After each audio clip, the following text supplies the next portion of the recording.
LA-based New Zealand singer-songwriter Greg Johnson will be returning to New Zealand soil in 2023 to join other artists at Selwyn Sounds and Hut Sounds festivals. And he's just released a brand new single. It's titled Nothing Grows on Mars. With all that going on, we just had to track him down and have a chat to find out what else is going on. I'm doing a bunch of festivals that were cancelled because of COVID that have now finally come around. They're in March. There's the Selwyn Sounds, which is in Christchurch, just outside Christchurch, with I think it's Gin Wigmore and Dobbin and Hoota Gurus, Blam Blam Blam, Stella and somebody else. Not a bad lineup. Oh, Dobbin, I think's on that one too. So I haven't seen him for years, so it'd be good to catch up. Yep. And then the next day we're doing Hut Sounds, which is in the Upper Hut. Right. Similar bunch, I think. Maybe not Dobbin. And then Hokitika Wild Food Festival, which that sounds good.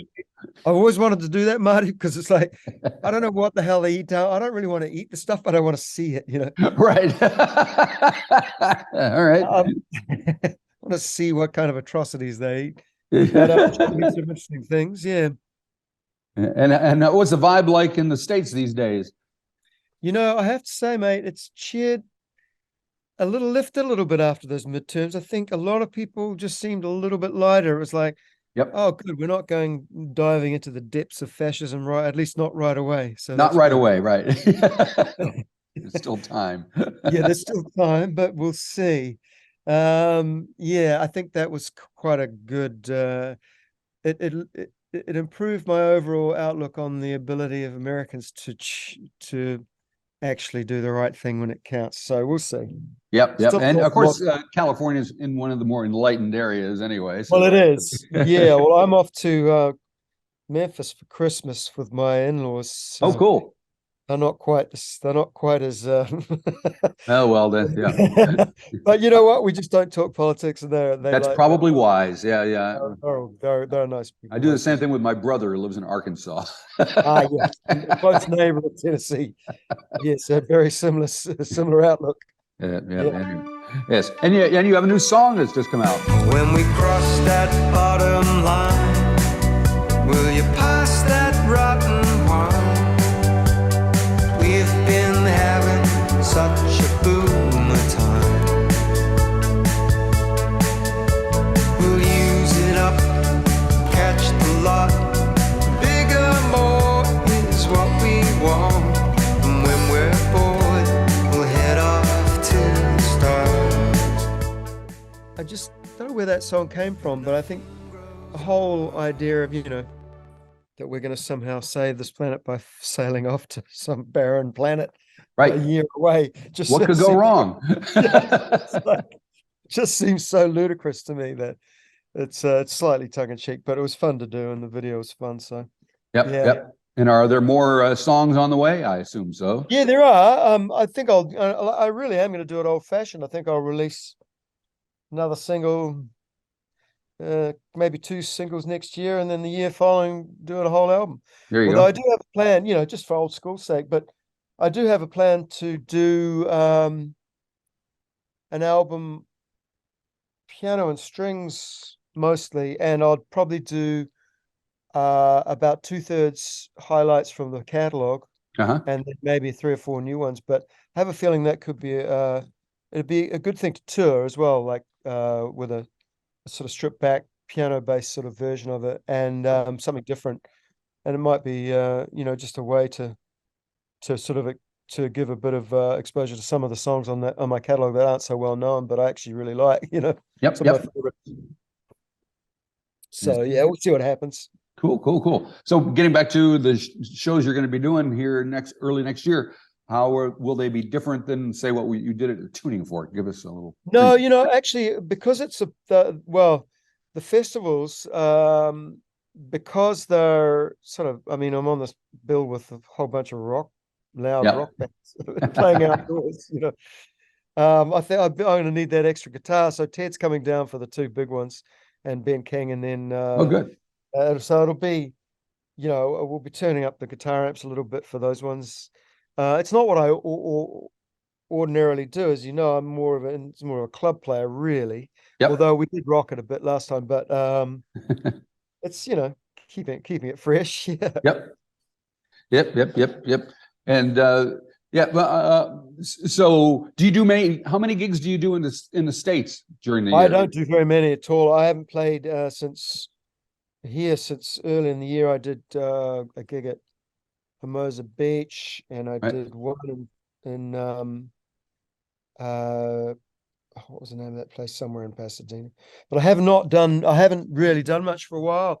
It's just a matter of really just sheer economics. I just don't have enough people to make it worthwhile here, really, after all these years. So I could go and play to 40 people and get a bill at the end of it, and it's like, that's not what you need.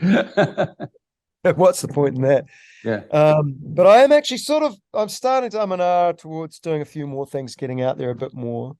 Right. And I was supposedly I was meant to be going. I had to cancel England and Ireland twice because of COVID. So whether or not I try and resurrect them, I have got smaller audience there, but it's a significant enough to make it worthwhile. But yeah, I think Australia and New Zealand's about it at the moment. Mostly. Okay.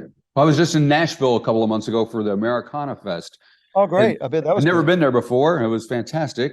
Yeah, it's fun. Have you been? I have, yeah. Played Nashville. And they do an Australian showcase every year. So I think they should do a Kiwi showcase. Yeah, they really should. Well, I mean, it's sort of remarkable to me, the kind of renaissance that sort of Americana style music had in New Zealand. Yep. It was sort of post us leaving, definitely. I guess around the mid 2000s, it sort of really sort of boomed, didn't it? Yep. It became quite a thing. Related to the whole folk movement, I suppose, as well, the neo folk or whatever they call themselves. But yeah, there's some good stuff out there, no doubt, right? Yeah. And there seem to be expanding what is included as Americana. Like the first band I saw, there was some British band called the Heavy Heavies. So they didn't sound, there was no twang anywhere. Oh, right. But that's right. It's almost like, is there any music that's not Americana in some way or other? Yep. Even all the famous British music was influenced. Good documentary on Apple Plus. I'm not sure if you've seen it on the Velvet Underground. Actually, yes, I've seen that. That's amazing. I love it. And I see John Cale's putting out a new record imminently. Oh, is he really? Yep. Yeah, I didn't realize that he was really such an accomplished player, such a great classical sort of Lou looked pretty grumpy, didn't he? That's what Lou does. That's kind of what you're right. He cheered up at the end. He was with Lori. It's too late. That's right. There's a lesson there. Yeah, so that's kind of it really. And I'm looking forward to I'm going to make a record with Mel Parsons at some point. We're going to do an EP. Oh, really? Yeah. She might be, her record's doing really well, I think. So it's a beautiful record, man. It is a beautiful record. Yeah. Much more Americana than her last one. I didn't really think that much of her last one in the sense that the production wasn't quite doing her justice, to be honest. Right. That was here with one of those famous producers. But I always think it's, these. Was it Mitchell Froom? I think it was. Mitchell Froom, yeah. Why do I know? I always think, how do you know that? Well, the Crowded House connection. I've always been a believer that there's no point in going to an old and established producer who's already done it all. Yep. Go to a young producer who's got everything to prove. Give it a fresh look. I mean, but anyway. So would you write songs together or do each other's songs, or just I think that's the idea. Together? I think we'd probably do one together and a couple of our do them all together, one each or something. Yeah, right. Just an EP or something, just for fun, really. Yep. So I'm a big fan and we're friends, so it's been she's great. She worked as a t-shirt salesperson at one of my shows. That's where she first. Well, that's where that shows how old I am. Might have been underutilized there. I have her hanging up on a fridge magnet with Mel. It's like she's doing good with the merch. Yeah, they are good with the merch. Her tea towels get all over the place too, don't they? Yeah, definitely. Yeah. So when you come to the States or to New Zealand and you're doing a couple of these bigger shows, what else do you get up to?